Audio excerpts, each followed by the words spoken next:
അച്ഛൻ്റെ കൂടെ പോയി കളിച്ചു. ചേച്ചി ചേച്ചി എന്താ ഉദ്ദേശിക്കുന്നത്? അവരുടെ ആവശ്യം ഞാനും അച്ഛനെ അംഗീകരിച്ചു കൊടുക്കണമായിരുന്നു.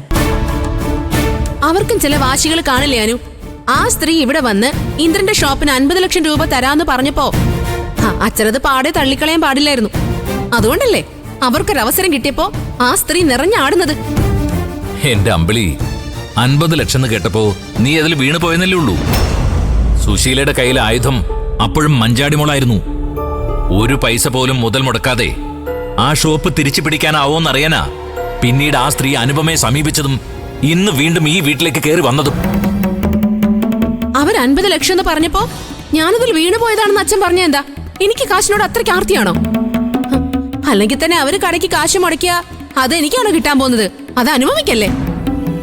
ഞങ്ങൾ ഒന്നുമില്ലാത്തവരാണെന്ന് കരുതി ഇങ്ങനെയൊന്നും പറയരുത് അച്ഛാ. അതിന് അമ്മാവൻ ഇല്ലാത്തൊന്നും പറഞ്ഞില്ലല്ലോ അമ്പിളി. സുശീലാന്റെ കടയ്ക്ക് 50 ലക്ഷം രൂപ തരാന്ന് പറഞ്ഞോണ്ടല്ലേ നീ അവരെ അകത്ത് വിളിച്ചിട്ട് ചായ കൊടുത്തേ. നീ ഇടപെട്ടില്ലായിരുന്നെങ്കിലേ അമ്മാവൻ അമ്പലത്തിൽ നിന്ന് വരുന്നതിന് മുമ്പ് ഞാൻ അവരെ ഇറക്കി വിട്ടേനെ. അതെ, അവരത്രയും കാശ് മുടക്കാൻ തയ്യാറാണെന്ന് അറിഞ്ഞതുകൊണ്ട് തന്നെയാ ഞാൻ അവരെ വിളിച്ചിരുത്തി സൽക്കരിച്ചത്. അതിനിപ്പോ എന്താ തെറ്റ്? അച്ഛൻ അനുപമയ്ക്ക് വേണ്ടി 50 ലക്ഷം രൂപ മുടക്കി വീട് വെച്ചു കൊടുത്തില്ലേ? അപ്പൊ അവളുടെ ഷോപ്പിന് അത്രയും കാശ് കിട്ടിയാ അച്ഛൻ അത് വാങ്ങി രഘുവേട്ടന് തരുമെന്ന് ഞാൻ വിചാരിച്ചു. അല്ലാതെ തറവാട് ഭാഗം വെച്ച് രഘുവേട്ടന്റെ കാര്യം നടത്താമെന്ന് അച്ഛൻ പറഞ്ഞ അതെപ്പോ നടക്കാനാ? അതിനിയും ഗണപതി കല്യാണം പോലെ നീണ്ടു നീണ്ടു പോവേയുള്ളൂ. അമ്പിളി മതി, നിന്റെ ഉള്ളിലിരിപ്പ് നീ തുറന്നു പറഞ്ഞല്ലോ, അത് മതി. ഇപ്പോഴത്തെ അവസ്ഥയില് നീ അതിൽ കൂടുതലൊന്നും പറയണ്ട.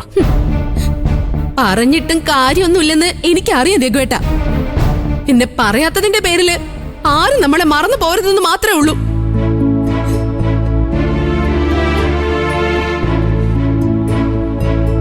വിഷമിക്കാതെ, നീ വിഷമിക്കാതെ. രഘുവിന്റെ കാര്യത്തിൽ ഉടനെ തന്നെ ഒരു തീരുമാനമെടുക്കാന്ന് ഞാൻ നിന്നോട് പറഞ്ഞത് വെറുമ്പാക്കായിരുന്നില്ല അമ്പിളി. അച്ഛൻ മനസ്സ് വെച്ചാലും ഞങ്ങൾക്ക് കൂടി യോഗം ഉണ്ടെങ്കിലല്ലേ അച്ഛ അതൊക്കെ നടക്കൂ. വിഷു കഴിയട്ടെ എന്ന് അച്ഛൻ പറഞ്ഞു. വിഷു കഴിയുമ്പോഴേക്കും പുതിയ പ്രശ്നം വന്നില്ലേ? ഇനി മഞ്ചാടിയുടെ കാര്യം ഓർത്തുള്ള വിഷമത്തിനിടയിൽ എന്ത് നടക്കാനാ?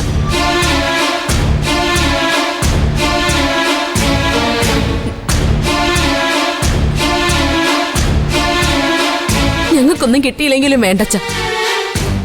ആ കട ഇന്ദ്രന് വിട്ടുകൊടുത്ത സുശീലാന്റി മഞ്ചാടി എവിടെ എത്തിച്ചേരുമെങ്കിൽ ഈ അവസാന നിമിഷമെങ്കിലും അച്ഛനും അനുവും കൂടി അതേക്കുറിച്ച് ഒന്നുകൂടി ഒന്ന് ആലോചിക്കും. അല്ലാതെ ആ ആന്റി മഞ്ചാടിയുടെ കല്യാണം നടത്തിയ നമുക്ക് നമ്മുടെ കൊച്ചിനെ നഷ്ടപ്പെടും, കുടുംബത്തിന് നാണക്കേടുമാവും.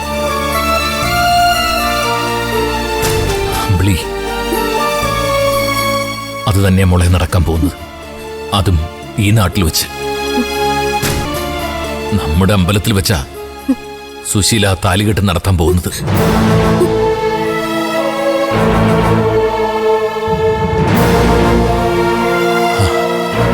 ദൈവം അത്ഭുതങ്ങളൊന്നും കാണിച്ചില്ലെങ്കിൽ നാളെ ഈ നാട്ടുകാരുടെ മനസ്സിൽ അനന്തമാഷയെക്കുറിച്ചുള്ള ധാരണ മറ്റൊന്നായിരിക്കും. അതിനെ അതിജീവിക്കാൻ മനസ്സുകൊണ്ട് തയ്യാറെടുക്കാണ് ഞാൻ.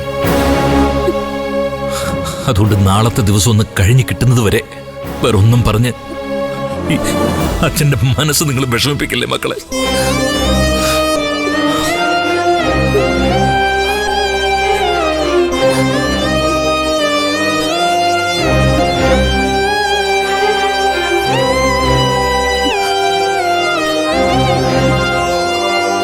നിനക്ക് തൃപ്തിയായല്ലോ അല്ലേ?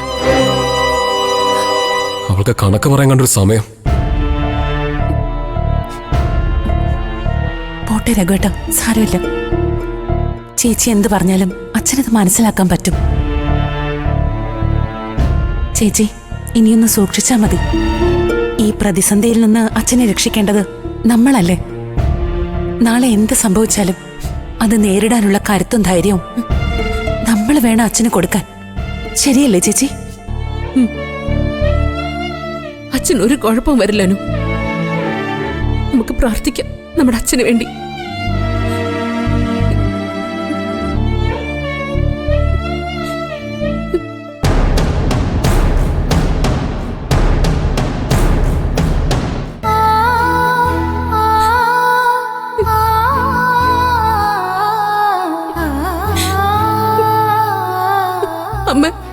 ഞങ്ങൾ ആരും ഇത്രയും വലിയ സങ്കടം അച്ഛന് കൊടുത്തിട്ടില്ല.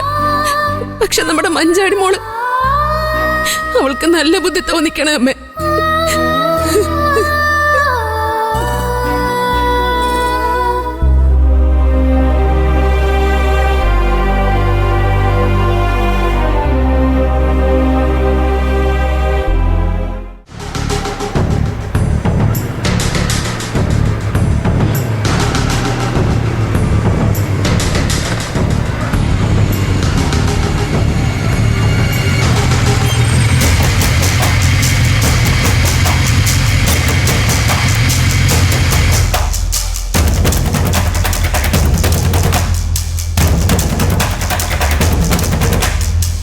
ഇവനെന്താണാവോ വേണ്ടത്?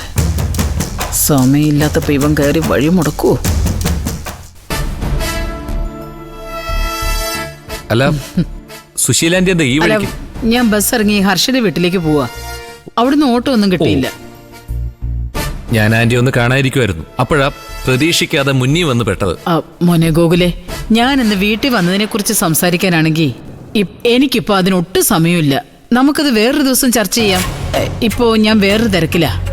അതൊക്കെ എനിക്ക് അറിയാം ആന്റി. മഞ്ചാടിയുടെ കല്യാണം നടത്തി കൊടുക്കുന്നതിന്റെ തിരക്കിലല്ലേ? അപ്പോ എല്ലാവരും എല്ലാം അറിഞ്ഞു അല്ലേ? സത്യം പറഞ്ഞ സച്ചി സാറിന്റെ വീട്ടിൽ വന്ന് കല്യാണം ക്ഷണിക്കണമെന്ന് എനിക്കുണ്ടായിരുന്നു. പക്ഷേ സമയം കിട്ടിയില്ല. ഗോകുലെന്ന് അച്ഛനോട് പറഞ്ഞേക്കണേ.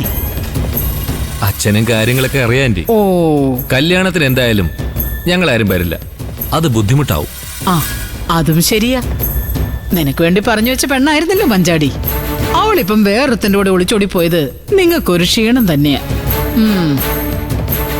അല്ല, സച്ചി സാറിനെ മൊത്തത്തിൽ സമയദോഷമാണെന്ന് പറഞ്ഞാ മതി.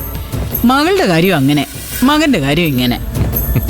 അല്ല, നിങ്ങളൊക്കെ സഹകരിക്കുകയാണെങ്കിൽ ഇന്ദുവിന്റെ കാര്യത്തിൽ ഞാനൊരു പരിഹാരം മനസ്സിൽ കണ്ടിട്ടുണ്ട്. ഈ തിരക്കൊന്ന് കഴിഞ്ഞിട്ട് നമുക്ക് ആ കാര്യം ആലോചിക്കാം. ആയിക്കോട്ടെ, അതിനൊക്കെ നമുക്ക് ടൈമുണ്ട്. പക്ഷെ ഇപ്പൊ ഞാൻ ആന്റിയെ കാണാൻ തീരുമാനിച്ചത് ഈ കല്യാണത്തെക്കുറിച്ച് പറയാനാ. മഞ്ചാടിയുടെ കല്യാണത്തെക്കുറിച്ച്. ഈ ജീവൻ രാജിനെ കൊണ്ട് മഞ്ചാടിയെ കല്യാണം കഴിപ്പിച്ചിട്ട് ആന്റിക്ക് എന്താ നേട്ടം? എന്താ ഗോകുലേ, നിനക്കിപ്പോഴും അവളെ വേണമെന്നുണ്ടോ? എന്നെ വേണ്ടാത്തവളെ ഞാൻ എന്തിനാഗ്രഹിക്കണം?